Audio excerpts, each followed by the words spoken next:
เสนอจากใจอายเมื่อสองคนเฮาก้าวเข้ามาเป็นคู่ใจอย่าได้วางแผนสร้างคะแนนเพื่อหลอกใช้เจ้าอย่ามองว่าคนคืออายเป็นดอกไม้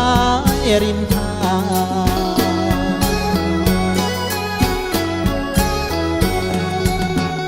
โอ้ค้างมาหลายแล้ว